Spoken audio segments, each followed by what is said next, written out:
The tour has already explained what you're going to do today. We are leaving the hotel. We left the hotel. We are going to Tutu. Tutu is on top of a mountain, and Ghana has 10 regions. One of them is the eastern region. Where we are going is eastern region. Where we are now is Greater Accra region. Now I'll give a brief introduction about Ghana. Just a brief one. Ghana formerly was known as Gold Coast, but when we had independence on 6th of March 1957, the name was changed from Gold Coast to Ghana. Ghana has been divided into 10 regions, and one of them is Greater Accra and one of them is Eastern region. And it has been subdivided into 127 districts. We have a democratic government that serves a 4-year term. After 4 years, if he does well, the people can vote him into power for the second time. After the second time, no more. No more unless he goes and changes the constitution like some people do. Oh, thank you. Unless he change the constitution to 5 years, 10 years, 15, 20 years, then he will be over 90 years. That's what happened in Togo, right? It happened in Togo. But I don't think that's what ever happened to Ghana. Ghana is a peaceful country. Yeah. It's one of the countries in Africa that we intermarry and we live peacefully. When I say intermarry, if you're a Muslim and you want to marry a Christian, so far as you are in love, tell your parents, go ahead, and they'll give their blessings. They won't say that this is a Muslim, this is a Christian. No, we don't do that.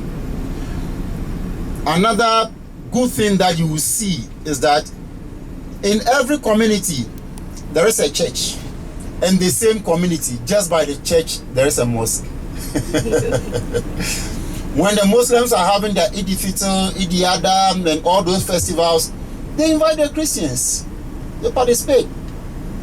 And then when the Christians are having their Christmas, Easter, they also invite the Muslims, and we all share a common thing.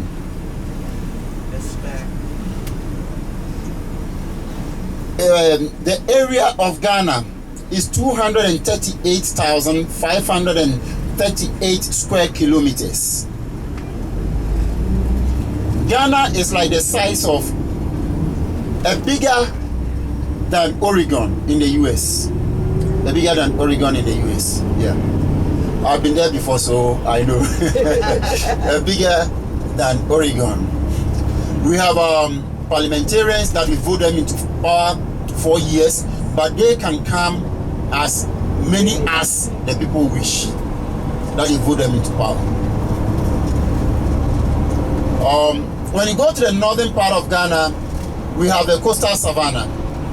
When you come to the middle part of Ghana, it's just forest area, and then the middle part is forest, and then the coastal area is coastal savanna. So you have the coastal savanna in the south, the forest in the middle, and Guinea savanna in the northern part of Ghana. So one of the places that we are going is the eastern region. Eastern region. Every region has its own capital. The capital of eastern region is Kofodia. We just came out of Legon. Okay, I'll talk about it tomorrow. We are heading towards a place called Medina. And when you hear the word Medina, what comes to mind? Mecca and Medina. Mecca. Yeah. Why is it that this place is called Medina?